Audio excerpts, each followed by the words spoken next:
Alrighty, everybody. Welcome to yours truly, Real Talk Podcast. Coming to you live is yours truly, Izzy. And I got with me today Tom Wells. Tom Wells. And he is a man of many traits. He's from my church. He is a teacher and he loves the Lord. So do I. So I'm very interested to have a conversation with him about Jesus, about salvation. I know one of the many things that you've always told me and I've always kept very dear is that it's good for men to bear the yoke in their youth. And I've always you've told me that and I've always just kept that.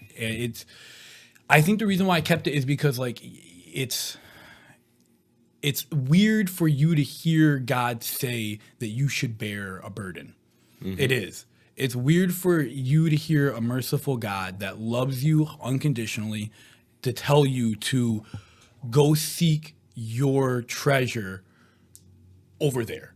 Like, you have to go. Like, it's not right here. It's not right now. And I think it's very, that was interesting to me because like God can do anything. So why would the thing that I need to do be so obscure? Why would it have to be so far away, so feel unattainable? And then like, as you said though, you're like, it's good for you to do that when you're young. It's good for you to dive into that and to be like that. So for me, like I just always just kept that and I keep it all the time. And I try to remind my friends of that. I try to be like, hey guys, like we're in the golden era. Like, they talk about the golden ages, but this is like the golden era, like where we're supposed to be building up. And like, I always try to remind myself that with my son too, because like, I'm not going to lie, it gets stressful sometimes. Oh, for sure. Like and I've had to remind myself that those are normal feelings. Like, I think for a while I was getting caught up in like, oh, I'm a bad person because like he stresses me out. And like, I think like I had to get through that a little bit and just like, oh no, like he genuinely just doesn't know how to talk. Like he can only cry. Sure. Right. Yeah. And it doesn't always have to be something wrong. It just is just who he is at right now. So yeah, I've always kept that. And I love that you love the Lamentations. Oh yeah. Yes. Absolutely. The lamenting. I never even knew that existed before you started preaching on it. I didn't. Yeah, that's cool. Yeah. I think in this society, man, I think when you're young, we're so averse to suffering. We're so averse to pain. Mm-hmm. And I think that we want the journey to be easy, but I think when you're young, that's the time for grit. That's the time to invite suffering, to invite challenges, to be adventurous, because you're trying to form yourself into a disciple. You're trying to form yourself into a passionate follower. Right. And becoming a passionate follower does not occur apart from risk and suffering. Absolutely. And I'm not saying you're supposed to bring suffering on yourself. We're not masochists. We don't try to inflict suffering on ourselves. Right. But we don't want to run from suffering. We want to embrace suffering. Right. And we want to embrace risks that promote the cause of God. And so I think those things just create a lot of character. They build a ton of endurance. And they build like a ton of joy. They build a ton of peace. They build a ton of character and integrity, and they build faith. Yes. And so, but yeah, I mean, I think even people my age who are almost 50 are not interested in suffering. Yeah. They're not interested in bearing a yoke for something greater in the future. No, absolutely. And like, I find it even hard with like my friends. Like, perfect example, I was outdoor dashing last night, and something happened, and it was in so I pulled up to Denny's. There's some guy power washing the sidewalk, power washing the leaves. I walk into Denny's, I get my order, I come out, guy's like, hey man, by the way, I just want to let you know I saw some dirt on the front of your car, so I just power washed it off for you. I was like, cool. Yeah, I was like, what? I was like, really? So my friend hears that because he's on the Bluetooth with me, and he's like, dude, he's like, that's so awesome. More people need to be like that. He's like, that's it right there. He's like, that's what would change the world. He's like, if everyone did what that man did, and everyone just loved like he loved, and everyone went there, and I was like, yeah, you know what? He's like, you're right. But then I took it a step deeper. I said, you want to talk about it? I said, let's really talk about it. I said, you're right. I said, and that's what God calls us to do. Matter of fact, that's all he calls us to do. Well, no greater commandment than to love God with all your heart, mind, soul, and strength, and to love your neighbor as you would want to be loved. And I did it. That's it. normally I wouldn't have, but God's been really telling me to press into this certain friend Sure. because he's a really big leader. And like I know he's gonna do great things, and so like God's really telling me to press into him before like it's too late and he gets caught up in all of his business and everything. And so, when I said that to him, I could feel like the pullback because he didn't say anything afterwards. Yeah. Yeah. And I was like, but isn't it so crazy that a non-believer can literally declare and admit that the key to the world and peace is no other way than love? But yet when you admit that God's already had stated that, now all of a sudden there's like a conflict of interest. Well, yeah, because it comes at a cost, doesn't it? I mean, at the end of the day, like it's like there is no love without cost. Right. There's a definition of love that I've mustered around in my brain, and it's love is the passionate willingness to engage in self-sacrifice for the benefit of others. Mm-hmm. And there is no love without self-sacrifice. Right. No, absolutely. I mean, and so I think you can't.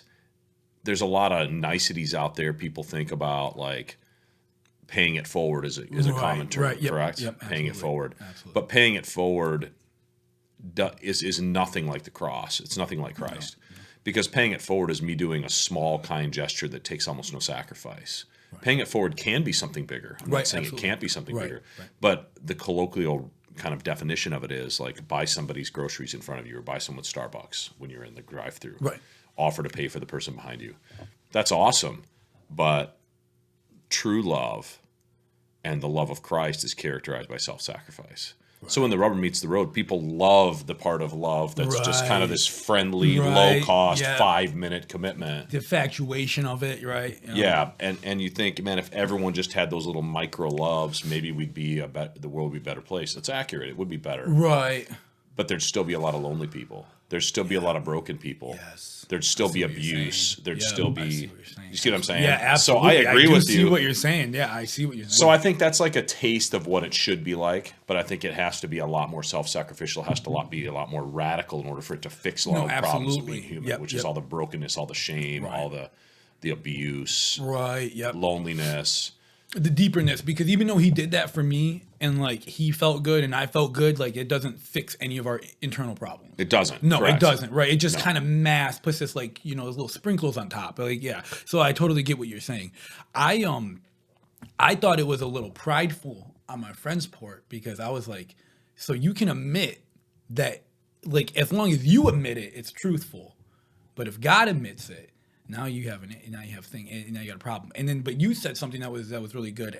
What I had said there, which was because they know that when it comes to God, there's more pain, sacrifice, more hardship. There's just more grit that has to go into it. And I think that's the thing is like people are comfortable and they don't want to lose what they have. And like, I get it. 'Cause like, I get comfortable too, but I look at it different as a Christian. Like I actually look at my comfortability as vulnerability. Like I look at it like, okay, I'm getting comfortable. Like the enemy's gonna come to me soon, and like I need to protect myself. As we're like, I feel like not all, but like I found that like a lot of like the American society is like get comfortable.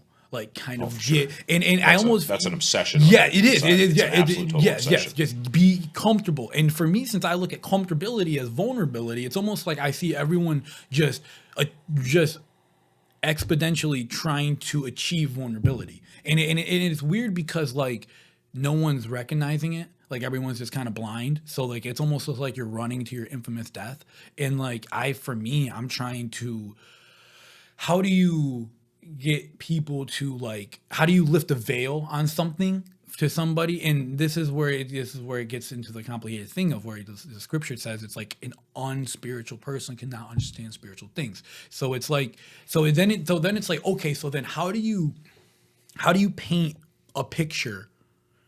Okay, this is the best way I could, I don't know why, but this is the best way I could explain it. How do you, somebody as like how do you explain a color to someone who's colorblind? Like that's a perfect example. Like how do you explain a color to someone who's colorblind? Like I don't know. Or how do you explain a sound to somebody who can't hear? Right? How do you do that? Right. Like how do you do that? And it's like trying your best. I think persistence is key. Well, I think you have to use their other senses too. Yes. You have to use their other senses. And so I think that, when I think about like, how do you convince somebody that, when life is horrible and you're suffering for the sake of good, that there's a benefit. And I think that people have to literally see more Christians who embrace that lifestyle. Yep, absolutely. And who go through extremely difficult times and then have tremendous joy and tremendous peace. They have to visually see a human being doing that. I mean, when you watch Jesus was literally for his whole life walking toward the cross. He was suffering at various points. Yes. But he was so chill, he was so joyful that he was like a visual representation of what everyone wants, which is that extreme peace, forgiveness, love, steadfastness, solid, sturdy, while he's dying, while he's being beaten, while he's being rejected, while people are trying to kill him. So I think we as Christians don't do a good job because we try to preach truth into them, which is important. Right. Delivering truth through words is important. Right. But we don't put on display any kind of serious, radical way of life. Right. We don't have enough trailblazers, people who blaze the trail. Right. So we need more trailblazers. That's the end of the day. We need more people that are like, we need people your age and my age who are willing to be tortured for Christ. Right, absolutely. I'm being really blunt. Right, like, but absolutely. Who aren't just saying, yeah, I'm willing to kind of be excited about God. Right. We need people who are willing to suffer for Christ. But not because they want to suffer, but because they're willing to do whatever Christ asks them to do, no matter what it is. Right, whatever it is. So if that means that I'm going to be ostracized by my friends, cool. If that means I'm not going to pursue the career I want, cool. If that means whatever it is, I'll do it. Right. And so I think that we need trailblazers because otherwise there's nothing tangible about following Jesus that's attractive. Right. No, absolutely. And I think that like you have to give them some sort of difference from their life. Because if you're just living the same life, then there's no incentive. There's no incentive for them to change or them to want Christ because they're like, okay, you have Christ, but you're doing the same things I'm doing, but yet you tell me that you just feel guilty all the time. I'm good on that. I'll continue in myself and not feel guilty. And I get that. That was my whole appeal to why I had walked away from God for a portion of my life. I did. When I was like 13, I remember I was talking to God and I was like, look, I am going to do this on my own. I said, my whole life, I said, I've followed you, I've loved you, I've listened, I've been obedient, and I'm not saying that it hasn't been good. I'm just saying I just want to try on my own because everyone else gets that opportunity to try without that conviction. Like all the like non-believers, like they just got I feel like they just got like this golden ticket. Like they got to walk through life and they just got to just do everything that they wanted to do, indulge in whatever they wanted to indulge in, and there was no repercussion, like in a sense of like with God, like maybe in the world, but I wasn't thinking about that, and so I should have, but I wasn't. Right. And I was just like, I'm gonna do it on my own. So for like 6 years, from like 13 all the way to like 19, it was literally probably like the worst 6 years of my life. Oh yeah, absolutely. Yeah, especially if you know the truth. No, and the thing is like a lot of the times I knew what to do, but like since I was trying to do it my own way, it was almost like I was like, okay, well, what would God do? And then you would know the answer, and you're like, well, I can't take that option because then that's following God, so I got to go make my own options. And then you just end up with like these just really just bad results. They're just like 50% and 62s. They're not really that great. Like they're okay, but they're nothing compared to what you had, like the blessings, like, you were, and then you end up in a place where you're just like, wow, this is exactly the thing I did not want to happen. It happened. I'm like, you're telling me this is what I was being protected from my whole life? Yeah. Yeah. And it's a cycle because you oftentimes, it's very difficult when things are going well to recognize that the source of that wellness is God. Right. You have this natural tendency, or I have this natural tendency to think things are going well. I can back off on seeking God. I can back off on having a relationship with God. Yeah. And that's a disaster waiting to happen because, like you said, things are 42%, 55%, and there's a lack of satisfaction that comes. Yeah. I think also, I really think that people are craving a sense of adventure. Yes, I do. And I think that all the types of adventure that we engage in, whether it's like bungee jumping, skydiving, backpacking, whatever it is, they aren't as fulfilling as following Christ. Absolutely, yeah. following Christ leads us into some crazy places. Like leads us to crazy people. Right. No, absolutely. It leads us to crazy situations.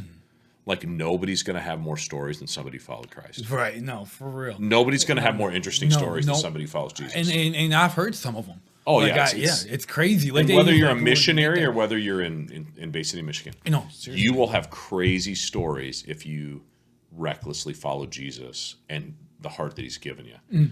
You'll have crazy stories. I mean, stories of dealing with demons, stories of dealing with weird people. Yep.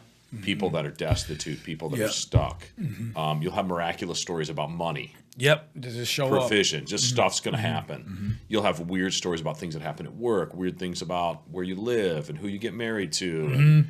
I mean, just what happens with your kids. You're going to have so many stories to tell because walking with Jesus is not stable. No. In the world's eyes. Right, no, absolutely. It is stable. It's the most stable place to be from an eternal perspective, but it's super unstable when looked at from like the earthly perspective. Yeah. No, that's absolutely. I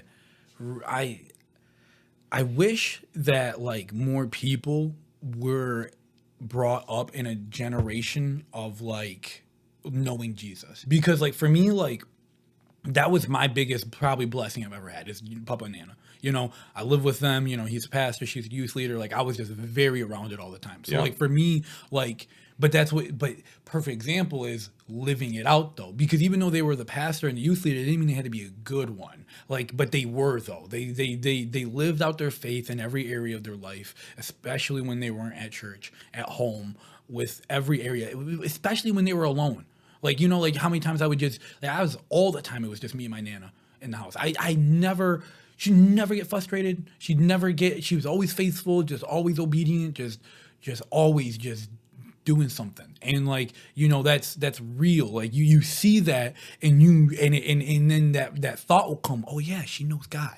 Like she's a Christian, and then you start taking inventory of all the characteristics of her, and you're like, well, she's patient, and she has peace, and she's kind, and she's loving, and like, you know, she's disciplined and organized, and then you start to think about it, and then you look at Papa, and he's like, well, he's strong, and he's smart, and he's capable, and he's so wise, and he's so determined, and he's such a hard worker, and then you go and then you keep getting introduced to those things, and just your exposure to them just continues, and it just becomes undeniable. You just are like, okay, you can't. You're like, okay, this is who God is. Right, this is who God is. God is good, and I see it because of what these people have displayed. Now it's on me. And when that's the decision. Yes, that's the point of decision. And when you get it to that point, that's where like, you know, as Papa always says, the rubber meets the road. Like, I like that because, like, when you get someone to finally, like, that's the lifting of the veil, to finally be like, oh, like, God is good. And now it's up to me to make that decision. And, like, that's all I'm trying to get in all my friends. For them to just get that point of where their eyes, the veil's lifted just partially for them to see, like, God is good. And then, you know, to make that, and for them to eventually make that decision. You know, I think, like, that's my big goal. Well, and I think there's a famous quote that says, "A man with an experience is never at the mercy of a man. A man with an experience is never at the mercy of a man with an argument." And so we don't ultimately in our life like change radically because someone gives us a good argument. Right. We change because we have an experience like you have. Right. Where you see something and it becomes like an undeniable reality. Right. But here's the bottom line. Like for me, it was this way when I was young. I didn't really start following Jesus seriously until I was in college. But before that, I was aware of Jesus. Right. I think I actually came to follow Jesus when I was in like middle school. But I came to believe in him. I didn't really start to follow him much till college. But the difference was between those years was I didn't want to surrender my will. Right. It's that basic. It's that simple. Sometimes you face undeniable reality and there's just a stubbornness. Right. There's just a straight up like, I want to control my existence. Absolutely. You know? And some people sit in that for decades, for years. Yes. And you just walk and I sat in it for years. And it reaps destruction. It reaps guilt, shame, all kinds of stuff because you know you're doing wrong. Yeah. You're aware of what you're doing wrong. No, absolutely. I literally agree because like that was me. Like I literally was when I had walked away, I was just like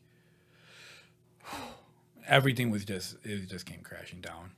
And I don't really think like I surrendered my will to God probably until like my 20. Like I was like about 20 years old. So like I was a believer in God that whole time. Knew about him, understood heaven, like I'm going to heaven, like, wanting to serve the Lord. But like and I probably had this will when I was like a kid, when I because I had the heart of a kid. But like I just grew older and got hurt and just became pain and then a little bit of bitterness, and then I got to a point where I'm just like I want to do this on my own. And then through all that, I got to a point where I was like, I can't do this on my own. Because I tried and I literally put myself into the exact place I didn't want to be. I said every wall I didn't want to paint, every place I'm in, everything I'm doing, I'm like, it's all surrounding me. I've made my bed and now I got to lay in it. So it's like, this sucks. And the thing that I loved about God is that I did all of that.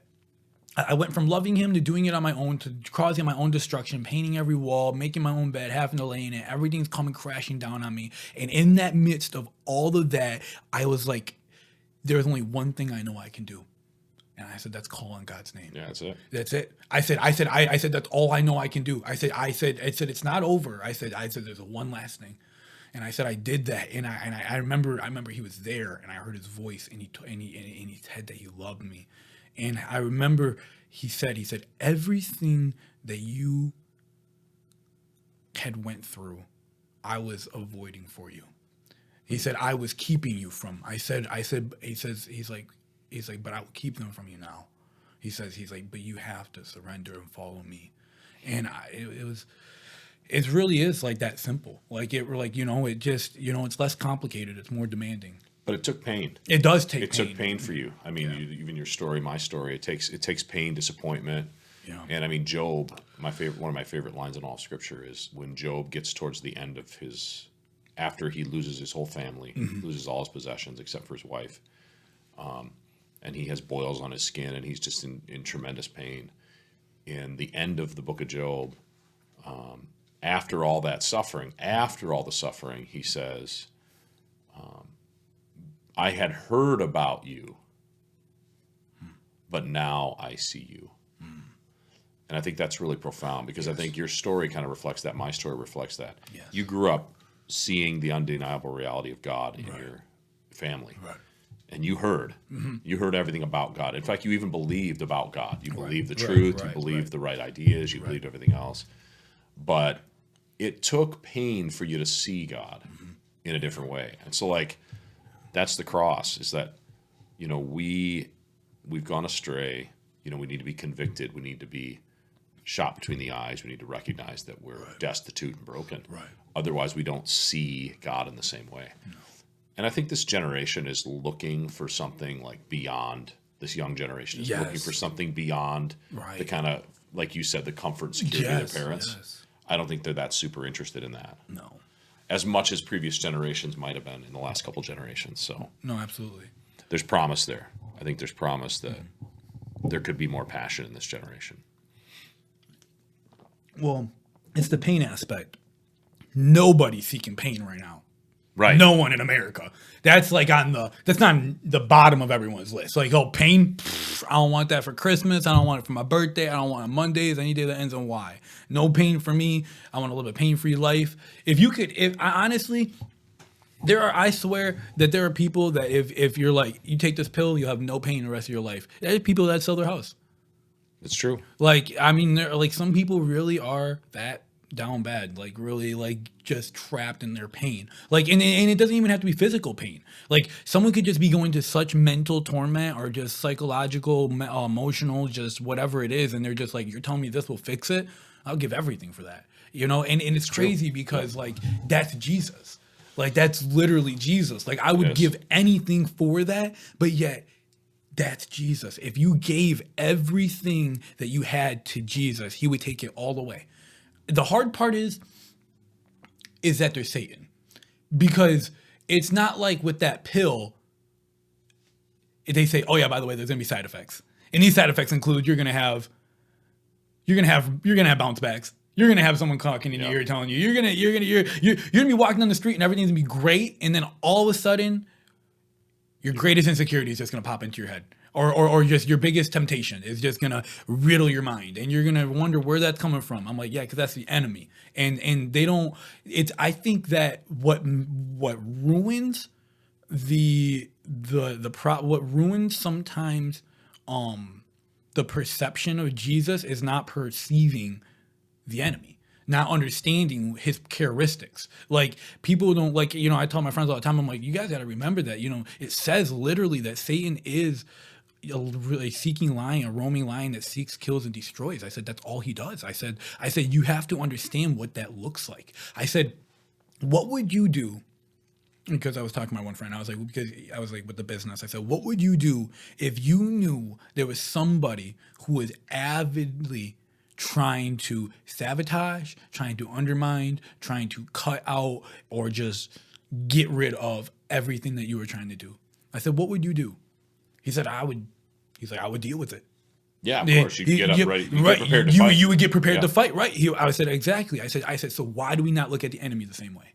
Yeah, we should. I mean, Ephesians talks about the spiritual battle. Yeah. I mean, that's the bottom line. We should be arming ourselves to fight. Right, absolutely. I think you said that people are super like, no pain for me ever. That's the American dream, right? Yep. Is to live a comfortable as much pain-free as possible, less drama. Yeah. It's going to be pretty hard to be a follower of Jesus. Yeah. Because Jesus says, take up your cross daily and follow me. So you have to, as a follower of Jesus, you have to bear a cross. Right, absolutely. You got to bear suffering. You do. But you're going to internally have tons of bliss. Right. Even though you're physically suffering, these things are going on. You're not gonna feel that suffering the same way everyone else feels it. Right. No, absolutely. Because you have the support of God. Right. And I think everything does come in seasons too, because that's what's hard too, because I look at it and I'm like, man, even though I want to say I'm suffering for Christ, I'm still pretty comfortable. Sure. I'm in my apartment. I have technology. I have my own computer. I have I'm not. You have a car. Yeah, I have a car. Food. I'm not suffering. It's Panda Express. Right. Absolutely. Right. Literally. It's hard. We're not suffering. And so it's hard because but then I remind myself I don't. God reminds me actually. He says but Sean, he's like your time will come. Yeah. He's to suffer. He's he reminds me of when Jesus said to the Pharisees, he says, for how can they grieve when they still have the bride with them? Yeah. He's for their grieving will come when the bride is away. Yeah. And so for me, he reminds me, he's like, for your time will come. He's take heart now. Take inventory. Remember these moments. Build them. Have good moments. Live nice. He's because one day, he's you might just suffer. And you will need that. You will need not because what he's trying to do, he's trying to get me out of a business mindset and an actual spiritual mindset. Because in a business mindset, the end goal is success and profit. Yeah. There's no suffering.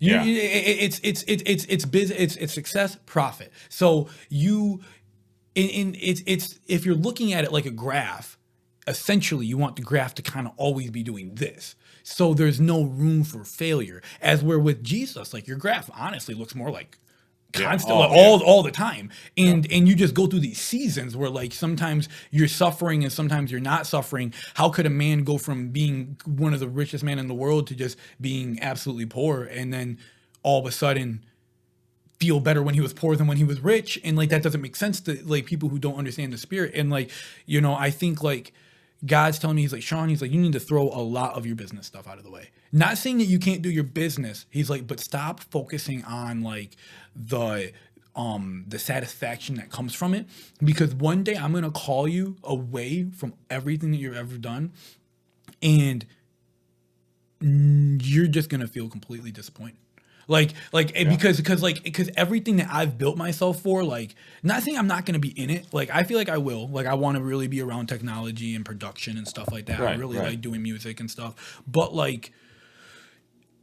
if I'm so busy, focusing on the grind and always just hustling and just thinking that one day I'm going to get there, one day I'm going to get there, one day I'm going to get there. And then all of a sudden God calls me to Africa. Now, all that time I should have spent enjoying my life, living, meeting Christians and building up like myself where I should have been, what God would have called me to do, being in the church, building up my faith, to build me for that moment. All I've done is materialistic stuff of the world. So now I'm just completely shattered for that reality. And you're looking for the wrong kind of progress. Right, the wrong kind of progress. And I think like that's something that like for me, like he's kind of really been trying to dig inside of me, because he's like, Sean, he's like, you're doing really good. He's like, but like how are you trying to reach people? Like how like are you trying to live the life? Are you just trying to say it? Are you and where are you trying to say it? Like, how are you trying to say it? Like, he's really trying to define to me, like, what it is I'm trying to do. And it's weird because at first he was never like that. First, he just told me the first thing was just not to swear in my music. And, and I thought that was hard. But now he's really just like laser focusing. He's just like, what is it that how, where, why, who, when? Like, you need to answer those questions. You need to figure out the definitives of what you're actually going to do for me, because one day someone's going to press you about it. Yep. Someone's going to come to you. They're going to point a finger and they're going to be like, who are you? Or why are you? Or you're going to be on someone else's podcast and they're going to be saying some stuff, and it's going to be on your job to either defend me, or to be like Peter and deny me 3 times, and it's, I don't want to be in that position, because I talk with God constantly. I'm constantly just thinking about like just what I need to be, and like I'll get in these scenarios where it's like, man, that scenario really could happen if I continue to allow that to be weak. Like if I continue to allow that to be a weakness inside of me, and like it's really like it's always kind of like interests me, because like now more than ever, as I said, he's just like, who are you? Like, who? Well, and I was going to say, I think that reminds me of a scripture, which is John the Baptist. When John the Baptist had a burgeoning ministry, had a huge ministry. People were coming out to him in large crowds. He was preaching repentance. He was doing all kinds of stuff, and he was popular in a way. Right. As soon as Jesus came along, he looks at his disciples. Looks at his disciples and says, I must become less, he must become greater. And then if you watch the course of John's ministry after that, he disappears. Right. When Jesus comes on the scene, John's popular ministry went to almost nothing. Right. He sent his disciples off with Jesus, the ones who wanted to go. And he ended up in prison for confronting Herod. Yeah, Herod. So my point is that I think there's a lot of times we're thinking about, like, or I'm thinking about, this is what I do as well. What do we do for the Lord? What's going to be my mission? And really, it becomes a lot more about trying to make my life just be Jesus living through me, and not me living anymore. Right. Like Paul says, the life I now live, I live by faith in the Son of God. It's no longer I who live, but Christ in me, he says. Right. So like the goal is not for Sean or Tom to be like Sean or Tom. Right. The goal is for us to be a manifestation of Jesus to other people, and to display our unique gifts that he's given us. Right. That's really just him then. Right. Even those gifts that you have, whether it's music or whatever your spiritual gifts are, or just media, broadcasting, whatever. Those are gifts that God even gave you. They're not Sean. Right. They're still God. Right, absolutely. They're just God through you. Right. So I think a lot of it is just identity. Like, how do we get our identity? Do we find our identity in like what we do, or do we find our identity in kind of becoming less and he becomes greater? Right, absolutely. I mean, I would rather, in my lifetime, which has never happened before, it'd be cool if my heritage was that people were reminded of Jesus by my life and not reminded of Tom by my life. That'd be an ideal heritage. Yes, that would be really cool. You know what I mean? Like if I was at my funeral, that's what people were reflecting upon as Christ. Now I'm not there, no way. I mean, I still care too much about who Tom is. Yeah, me too. I care way too much. Yeah. And so I think, and God's made me unique, so I'm not saying I'm not unique. We're all unique, but that's what I want people to be reflecting on when I die, or even before I die. I want tomorrow, I'd like people to be reflecting upon that. Yeah, no, that's really cool. Like, how cool would that be if, like, at your funeral, people are just getting saved? People are just having just revivals in their life, literally just because of how much you reminded them of God, and just just that endlessness. You know, Yeah. that's awesome. Yeah, I couldn't imagine. I think if for me, everything that I've ever been through all feels like a battleground. It all feels like a training course. Like Sure. I feel like and I always take inventory, and like I'm always very like aware of what had happened, because like God placed me in all these positions so strategically, with the specific friends, in the specific jobs, with just like even just like my dad, even like him, like even though he like how that all played out, and Yeah. even like what I had got from him and what I didn't get from him, and then like just like everything, like God was just every time right there in the moment. And you know, it's you know, I think that's why I really want people to come to Christ, because like yes, like you get salvation, like yes, you get to go to heaven when you die, but like when you really have an awesome and strong foundation with Christ, like you just see him everywhere. It's Yeah. like you get to experience it before. And it's like you don't even have to, you know, you just like I look back at my life and I can just see him everywhere. And it's just like, wow, I've had someone constantly on my side, on my team, rooting me along, coaching me, and just calling the plays and just making sure I was going to leading the victory. And I just it's kind of like what it is. It's just there's nothing else that compares. No, there isn't. It's just one of a kind. And I that's like for me. And I try not to get too overzealous, because I don't want to like cram down people's throats like you're just not getting it, or like do you know what you're missing out on, like you have no idea, like it's crazy, but like you don't want to seem like a lunatic or like you're not respectful to other people. So it's so topsy-turvy. It is. It really is. I don't know. It's hard to be super passionate about something and have no one else be passionate. Amen to that. I know So how that's that the feels. key. I mean, I think it's just if you increase your passion for Christ, for God, then your desire for people to grab that passion gets higher and higher and higher. Right. You know, what I've learned is that when you increase your passion for Christ, you're never alone. Like, because he's always there with you. You know, like as we're like, if you do something like, if you increase your passion for anything else, there's always bound to be alone time. Yeah. Like always. But when you're with Christ, you're never alone. And I love that. It's different. I really do. Cool. But yeah. I think that's where we're gonna leave it today, guys. It was really, really good. Very cool. Yeah. We had a really good time. Thank you. I did too. If you guys enjoyed, make sure to like, subscribe, comment, hit that notification bell so y'all don't miss any upcoming content. And until next time, this has been Real Talk Podcast.